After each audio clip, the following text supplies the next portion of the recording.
नमस्कार दोस्तों, स्वागत है आपका एचडी आईएएस परिवार में। दोस्तों, जैसा आप जानते हैं कि एचडी वुमेन्स प्रोग्राम चलाया जा रहा है, जिसके अंदर हम क्वेश्चन आंसर के हिसाब से सभी सब्जेक्ट को कवर कर रहे हैं। एक क्लास के अंदर किसी भी एक सब्जेक्ट के, जैसे कि हिस्ट्री है, पॉलिटी है, इकोनॉमिक्स है, यानी कि यूपीएससी सिलेबस के हिसाब से यदि मैं बात करूं तो चारों जीएस पेपर के किसी भी एक सब्जेक्ट के क्वेश्चन जो है दो लिए जाते हैं और उन पे हम बात करते हैं कि इनको कैसे लिखा जाना चाहिए, हम इन पे किन किन पॉइंटों पे ध्यान देना चाहिए और वहां से हमें कौन से ऐसे पॉइंट मिल सकते हैं जो इन क्वेश्चन के आंसर में तो हमारी हेल्प करेंगे ही। इनसे संबंधित, इस टॉपिक से संबंधित क्वेश्चन कहीं और पे आता है किसी अन्य तरीके से और किसी इन्हीं के बारे में चीजें पूछी जाती है, तो वहां पर उन पॉइंटों को हम इस्तेमाल कर पाएंगे, यानी कि वो पॉइंट बहुत ही इंपॉर्टेंट है। और किस क्वेश्चन के प्रश्नों में हमें कैसे लिख लेनी चाहिए, प्रस्तुतिकरण कैसा होना चाहिए, प्रभाव कैसे दे सकते हैं, अपने पॉइंट को कैसे लिखना चाहिए, उन तमाम तरीके की बातों पर यहाँ पर हम बात करते हैं। कल का दिन बहुत बड़ा दिन था, हमें उत्सव मनाया, सब खुशियों का दिन था, मगर उसके बाद आज हम ये सोच लेना चाहिए कि हाँ, रामलला का वनवास तो खत्म हो गया, मगर हमारा वनवास अभी खत्म नहीं हुआ है। हम अभी तैयारी के अंदर हैं। आप घर पर बैठे हैं या किसी सिटी के अंदर बैठे हैं, वहां पर तैयारी कर रहे हैं, आप रूम के अंदर हैं या फिर आप लाइब्रेरी के अंदर हैं, जहां पर भी आप बैठ के तैयारी कर रहे हैं, आपको खुद से क्वेश्चन पूछना है कि हाँ, रामलला तो आ गए, मगर हमारा वनवास अभी भी खत्म नहीं हुआ है, हमें घर जाना। और जो घर पर ही है ना, वो सोचेगा नहीं कि आप उनसे मिल पा रहे हैं। आपके चारों ओर एक दीवार है जिसको आप लेके घूमते हैं कि हाँ यार, मुझे भी कुछ करना है, अपनी फैमिली के लिए करना है, मुझे बड़ा बनना है, मुझे आईएएस अधिकारी या पीसीएस अधिकारी बनना है, देश की सेवा करनी है ना। तो आप भी वो सब कुछ करना चाह रहे हैं, तो आप घर होके भी घर पर नहीं है। तो हमें घर पर जाना है, फैमिली से मिलना है कि हाँ लीजिए, हम भी वो स्तर पर पहुंच गए जो हम करना चाह रहे थे, जो आपके एम थे, जो ड्रीम थे, जो हाँ देखा था कि हाँ मेरा बेटा या बेटी जो है वहां पर पहुंचेगा, लो हम पहुंच गए। तो वो सब कुछ बोलने के लिए अभी टाइम है, और वो हम बोल पाए उसके लिए मेहनत करनी पड़ेगी। हमें उन चीजों पे ध्यान देना पड़ेगा कि हाँ, वो सब कुछ चल रहा है, अच्छी बात है, हमने मनाया उत्सव, मगर उसके बाद हमें अपने एग्जाम पे फोकस करना चाहिए कि हाँ ठीक है, जो चीज चल रही थी उसमें एग्जाम के लिहाज से बहुत ही इंपॉर्टेंट हमारे लिए क्या है, वो 100 200 500 वीडियो, हजारों वीडियो जो बनी, क्या वो इंपॉर्टेंट है, या फिर प्रीलिम्स के अंदर, मेंस के अंदर यहां से संबंधित क्वेश्चन आएंगे वो इंपॉर्टेंट है। ये हमें डिसाइड करना पड़ेगा। देखिए, जो डिसाइड कर पाते हैं, आप ये सोचेगा कि लाखों में जो है फॉर्म फिल किए जाते हैं, है ना, 2-4 लाख लोग जो हैं एग्जाम भी देते हैं, उसके बाद कुछ हजार ही लोगों का प्रीलिम्स क्यों क्रैक हो पाता है, और उन हजारों में से चंद लोगों का फिर मेंस क्यों हो पाता है, और फिर फाइनल सिलेक्शन में वो सब क्यों, ऐसा क्यों, कुछ तो वजह होगी। मैं उनकी बात नहीं कर रहा हूं जो माइनर से रह जाते हैं, वो भी मेहनत कर रहे हैं, मगर कुछ लोग वो भी हैं जिनको पता ही नहीं चलता, ला मैं पढ़ाई तो कर रहा हूं, मैं बुक तैयार कर लिया, नोट्स तैयार कर लिया, मगर उसके बाद भी इतना बड़ा गैप आता है ना। मेंस में पहले तो बात पहुंचते नहीं है, पहुंच पाते हैं तो उसके बाद बहुत सारी प्रॉब्लम्स आती हैं। क्यों? आप लोग उन वीडियोस पे जाते हो जहां पर ये लिखा रहता है कि हाँ मिलियंस में व्यूज हैं, लाखों में व्यूज हैं। कोई बात, व्यूज की बात नहीं है कि हाँ व्यूज इस इंपॉर्टेंट है, मगर एग्जाम के लिहाज से क्या इंपॉर्टेंट है। यदि एग्जाम के लिहाज से इंपॉर्टेंट है, वहां से क्वेश्चन आ सकते हैं और आप आंसर दे पाते हो, वो आपकी हेल्प कर रहे हैं, तो वहां पर मिलियंस में व्यू हो, चाहे के में व्यू हो, एल में कुछ भी हो, हाँ वो आपके लिए इंपॉर्टेंट है। फिर ये बात नहीं है कि हाँ मिलियंस व्यू है तो अच्छा नहीं होगा, मगर ज्यादातर मिलियंस व्यू जाते किन चीजों पे हैं, आप ये देखिएगा, छोटी वीडियोज हैं या फिर बड़ी वीडियोज हैं, उन पे देखते हैं कि हाँ ऐसा हो रहा है, वहां पे ये हो गया, ये हो गया, वो हो गया, वीडियोज आती हैं, आपको लग रहा होगा कि इंपॉर्टेंट है, मगर टाइम वेस्ट है। अभी हमारे पास एक कमेंट आया था कि सर हमारे पास उस तरह का पैसा नहीं है, और क्या आप कोर्स के द्वारा आप हमारी हेल्प कर पाओगे क्या। देखिए, हम हेल्प कर सकते हैं, और एक चीज काफी बार हमने प्रयास किया भी है। मन तो ऐसा करता है कि यहीं पर ही इस चैनल पर ही जो है यूपीएससी या फिर स्टेट पीसीएस का पूरा कोर्स हम आपको यहीं पर ही प्रोवाइड करा दें, यहाँ पर पूरा पढ़ा दें, 2025 के लिए आपकी पूरी तैयारी करा दें। मगर वो जो सपोर्ट होती है ना, कि हमें लगे कि हाँ हम जिनको पढ़ा रहे हैं हजारों लोगों तक ये चीजें पहुंच पा रही हैं, हजारों लोगों की हेल्प हो रही है, हम जो चीजें करते हैं, आप ये सोचेगा कि हाँ हम मेहनत करके आपके लिए कोर्स बनाए, फिर चीजों को पढ़ाएं, पूरी क्लासेज आपके लिए कराएं, और होगा क्या उसके बाद हमको इतने लोग देख रहे हैं जितने व्हाट्सएप स्टेटस जो है हमारे लोग देख लेते हैं। मतलब जो हमने किया वो वहां तक पहुंच ही नहीं पाया जिन लोगों तक पहुंचना चाहिए था, फिर उसका करने का क्या बेनिफिट होगा? आप ये खुद सोचेगा। आप लोगों को हेल्प करनी पड़ेगी, क्योंकि वहां तक चीजें पहुंचानी पड़ेगी ताकि हम हेल्प कर पाए। वो हम कर सकते हैं कि हाँ पूरा कोर्स आपको यहीं पर जो है प्रोवाइड करा दें, मगर उसके लिए हमें देखना चाहिए कि हाँ 1000 लोगों तक वो चीजें जा रही हैं, वो चीजें पहुंच पा रही हैं। हमें कोई प्रॉब्लम नहीं है, हमें वो चीज पैसा वगैरह से नहीं चाहिए, हम कर सकते हैं। मगर फिर ये तो लगे कि हाँ हम जो कर रहे हैं वो 1000 लोगों की हेल्प कर रहे हैं, ऐसे लोगों की हेल्प हो पा रही है। फिर मन दुखता है कि ये चीजें होती है कि पहुंच ही नहीं पा रही है कहीं पर भी। आज हम बात करने वाले हैं, इंपोर्टेंट क्यों बोला मैंने, आप बात करने वाले हैं नागर शैली के ऊपर। उसका संक्षिप्त परिचय आपको देंगे, उसकी मुख्य विशेषताओं के ऊपर बात करेंगे। तो इसमें इंपोर्टेंट क्या हो गया, कल जिस चीज का आपने उत्सव मनाया था, 22 जनवरी को जो है उत्सव मनाया गया, जो मंदिर बना है वो किस शैली के ऊपर बना है, और वहां से क्वेश्चन आएगा। हो सकता है किसी अन्य तरीके से पूछा जाए, तुलना करके पूछा जाए, द्रविड़ शैली से तुलना कर दी जाए, अन्य तरीके से चीजें पूछ ली जाए, मगर क्वेश्चन ऐसी चीजें हो, यहाँ पर चांसेस बढ़ जाते हैं कि यूपीएससी और स्टेट पीसीएस वहां पर चीजें देखेंगे कि एग्जाम लिहाज से क्या इंपॉर्टेंट है। आप देख रहे हैं कि ये हो रहा है, वो हो रहा है, ये चीजें वो चीजें, ठीक है उत्सव की बात थी, मगर अब एग्जाम पे आ जाइए। दूसरा क्वेश्चन है कि गुप्तकालीन मंदिर स्थापत्य कला की प्रमुख विशेषताओं का वर्णन कीजिए। अब ये सोचेगा क्योंकि गुप्त काल से वो चीजें संबंधित है, अब वहां पर कुछ अन्य तरीके से क्वेश्चन पूछ ले गया और आप सोच रहे हैं कि यार नागर शैली तो नहीं आई, मगर चीजें क्वेश्चन अन्य तरीके से पूछ ले गया, कंपेयर करके पूछा गया, वो भी क्वेश्चन हम कराएंगे, आपके लिए लेके आएंगे। तो यहाँ पर चीजें होंगी। आइए आगे बढ़ते हैं, देखते हैं कैसे हम लिख सकते हैं। देखिए, नागर शैली का संक्षिप्त परिचय देते हुए इसकी मुख्य विशेषताओं का वर्णन कीजिए। तो आइए वर्णन करते हैं। बहुत साधारण सा क्वेश्चन है कि नागर शैली का हमें संक्षिप्त परिचय देना है, उसके बारे में हल्का सा बताएंगे और उसकी फिर मुख्य विशेषताओं का वर्णन करेंगे कि हाँ ये इनकी विशेषताएं हैं जिनको हम लिख सकते हैं। यदि क्वेश्चन यहां से आता है तो मंदिर वास्तुकला की नागर शैली 5वीं शताब्दी ईस्वी में जो है गुप्त काल के अंत में उत्तरी भारत में उभरी है। इसे जो है दक्षिण भारत में वास्तुकला की द्रविड़ शैली के समकालीन के रूप में देखा जाता है, जो उसी काल में उभरी थी। अब कंपेयर की जा सकती है ना। नागर शैली के रूप में जो है वर्गीकृत मंदिर मध्य प्रदेश, उत्तर प्रदेश, राजस्थान, गुजरात, उड़ीसा, झारखंड, बिहार, महाराष्ट्र, आप इसमें से कुछ नाम जो है ले सकते हैं, क्योंकि मैं आपको बता रहा हूं इसलिए मैं अधिक उनका यूज कर रहा हूं। आप कुछ एग्जाम्पल के साथ जो है चीजें खत्म कर सकते हैं, क्योंकि वहां पर लिमिट होती है ना, वर्डिंग की भी और टाइम की भी।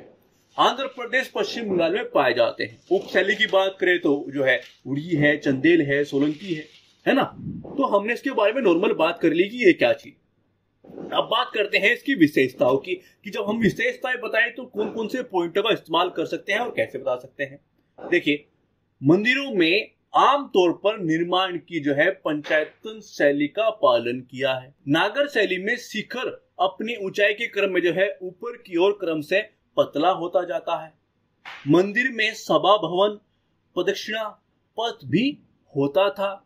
शिखर में जो है नियोजन में बाहरी रूपरेखा बड़ी स्पष्ट और प्रभावशील ढंग से जो है उभरी है, आते से रेखा शिखर भी जो है कहते हैं। शिखर पर आमलक की स्थापना होती है, यानी कि ये इसकी क्या है, ये इसकी विशेषताएं है कि हाँ ये चीजें हैं, इनको हम ये कहते हैं, है ना। ये ऐसा होता जाता है, पतला होता जाता है, उसके बारे में विशेषताएं हम बता रहे हैं। मुख्य मंदिर के सामने जो है सभा हॉल या फिर मंडप की उपस्थिति है।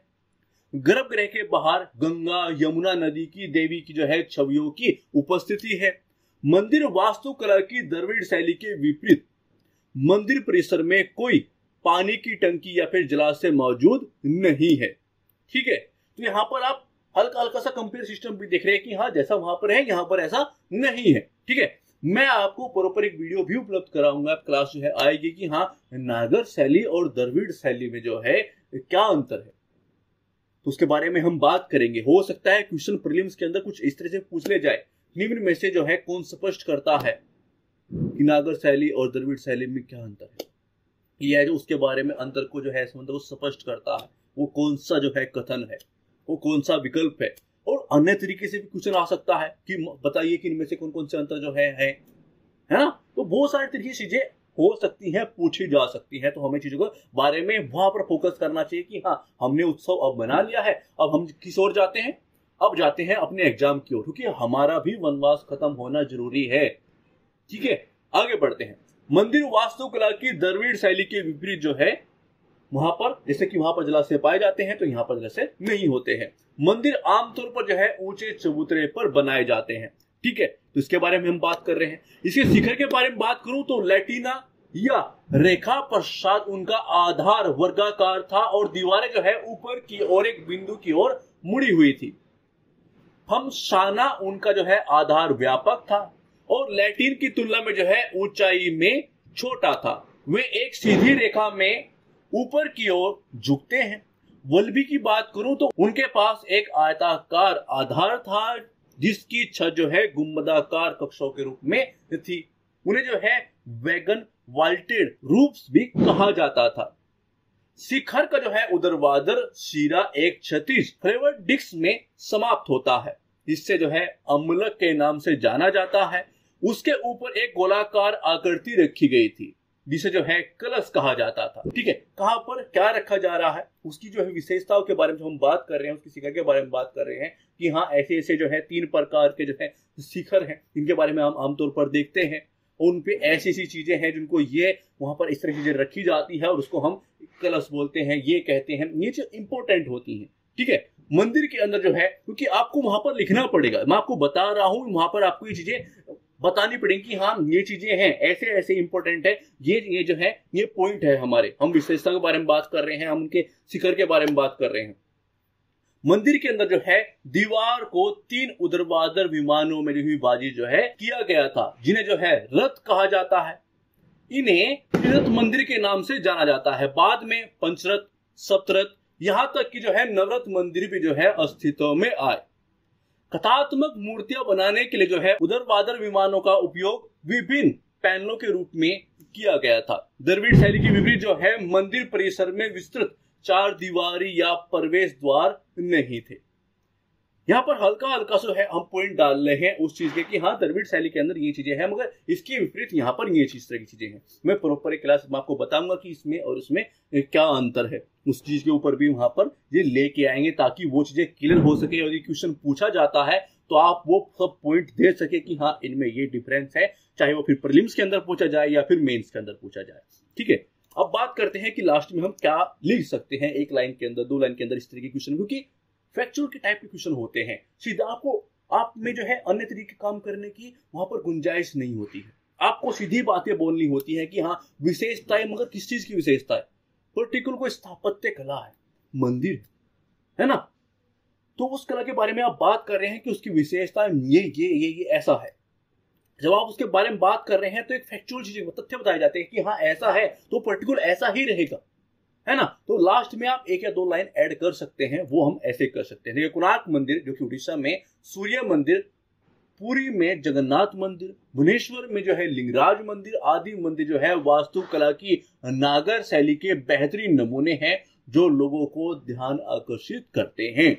ठीक है, लास्ट में कुछ इसी तरह की कोई भी लाइन जो है हम ऐड कर सकते हैं कि हाँ, हमने बात की इस चीज के बारे में, हमने फिर एक लाइन जो है ऐड कर दी कि हाँ, ये मंदिर है जो ध्यान आकर्षित करते हैं, महापरेश्वर मंदिर है जो कि विख्यात है, ये है वो है, ऐसे पॉइंट अगर डालते हैं। मगर हर चीज के बारे में लास्ट में डिस्कस या फिर जो है लाइन ऐसे ऐड नहीं होती। यहाँ से हमें चीजें को यही सीखना चाहिए कि हाँ, हम किस तरह के क्वेश्चन को कैसा एंड करना होता है और कैसे उसकी शुरुआत करनी होती है। ये बहुत इंपॉर्टेंट है कि ये चीज पता होना कि कैसे क्वेश्चन की शुरुआत कैसे होती है, क्वेश्चन किस टाइप से पूछा गया है तो उसकी शुरुआत कैसे होगी, उसका एंड कैसे होगा, वो हमें कैसे पॉइंट कैसे देने चाहिए। हमें चीज के बारे में थोड़ा सा नॉलेज होनी चाहिए कि ये चीज कैसे, इसकी शुरुआत कैसे, इसका एंड, क्योंकि क्वेश्चन यहां से है, इस टॉपिक से है और इस तरह से पूछा गया है, तथ्य के आधार पर पूछा गया है, या फिर हमें जो है कंसेप्चुअल चीजें बतानी है, किस तरह से चीजों को रखना है, पॉइंट टू पॉइंट सही रहेगा या फिर देखो प्रॉपर चीजें आपको वहां पर 20 क्वेश्चन लिखने हैं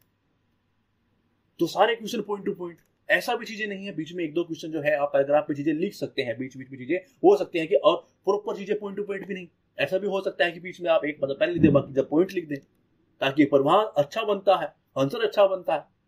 वो चीजें हो सकती है, मगर हमें ध्यान देना होगा, इसी चीज को सीखना होगा कि कहां पर कैसे और कैसे किया जाती है वे चीजें।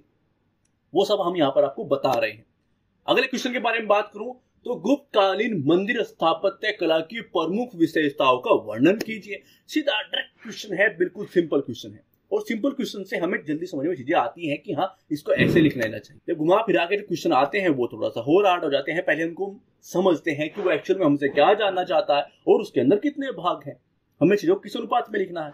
उस तरह भी क्वेश्चन हम लेके आते हैं ताकि उनकी भी आपकी प्रैक्टिस हो सके, क्योंकि हर टाइप के मिले जुले क्वेश्चन वहां पर पूछे जाएंगे, तो वैसी ही आपकी प्रैक्टिस भी होनी चाहिए।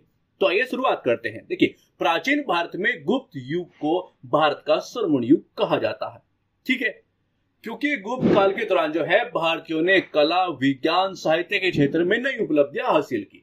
गुप्त काल के साथ ही जो है भारत में मंदिर वास्तुकला एवं मूर्ति कला में उत्कृष्ट काल में प्रवेश किया। शताब्दियों के प्रयास से जो है कला की तकनीकों का जो है संपूर्णता मिली है, और गुप्त काल के पूर्व मंदिर स्थायी सामग्री से नहीं बनते थे।